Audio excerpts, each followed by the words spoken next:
ছাত্র জনতার গণঅভ্যুত্থানে নারীদের অংশগ্রহণ ছিল অভাবনীয়। বিজয়ের কৃতিত্ব অনেকটা তাদের হলেও বিজয় পরবর্তী রাজনীতিতে তাদের উপস্থিতি তেমন দেখা যায়নি। এবার গুঞ্জনের ইতি টেনে গত শুক্রবার নতুন রাজনৈতিক দল জাতীয় নাগরিক পার্টি বা এনসিপির আত্মপ্রকাশ ঘটেছে। প্রকাশিত হয়েছে দলটির আংশিক অর্গানোগ্রাম।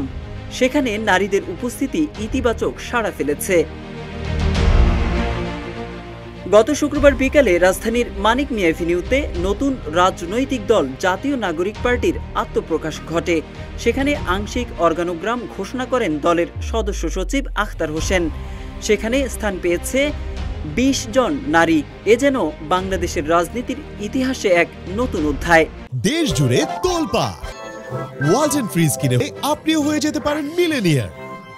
নতুন এই রাজনৈতিক দলে স্থান পাওয়া নারীরা হলেন সিনিয়র যুগ্ম আহ্বায়ক সামান্তা শারমিন, যুগ্ম আহ্বায়ক নুসরাত তাবাসসুম, মনিরা শারমিন, তাসনুফা জাবিন, অর্পিতা শ্যামা দেব, সিনিয়র যুগ্ম সদস্য সচিব ডাক্তার তাসনিম জারা, নাহিদা সারওয়ার নিভা, যুগ্ম সদস্য সচিব অ্যাডভোকেট হুমায়রা নূর, শাগুফতা বুশরা মিশমা, যুগ্ম মুখ্য সংগঠক দক্ষিণাঞ্চল ডাক্তার মাহমুদা মিতু, সংগঠক দক্ষিণাঞ্চল অ্যাডভোকেট মঞ্জিলা ঝুমা, যুগ্ম মুখ্য সংগঠক উত্তরাঞ্চল সাদিয়া ফারজানা দিনা, সংগঠক উত্তরাঞ্চল অ্যাডভোকেট শিরিন আক্তার শেলি, দুতি অরুণ চৌধুরী, যুগ্ম মুখ্য সমন্বয়ক দিলশানা পারুল। এছাড়া সদস্য হিসেবে আছেন জারতাজ পারভিন, শ্যামলী সুলতানা জেদনি, তানহা শান্তা, নাহিদা বুশরা এবং নীলা আফরোজ।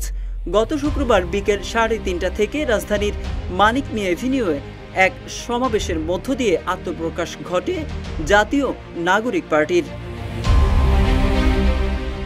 জাতীয় নাগরিক পার্টির আহ্বায়ক পদে আছেন জুলাই অভ্যুত্থানে প্রধান সমন্বয়কারী নাহিদ ইসলাম, সদস্য সচিব পদে আছেন আখতার হোসেন, মুখ্য সংগঠক পদে উত্তরাঞ্চলে রয়েছেন সার্জিস আলম, মুখ্য সংগঠক দক্ষিণাঞ্চলে রয়েছেন হাসনাত আবদুল্লাহ এবং প্রধান সমন্বয়কারী নাসির উদ্দিন পাটোয়ারি।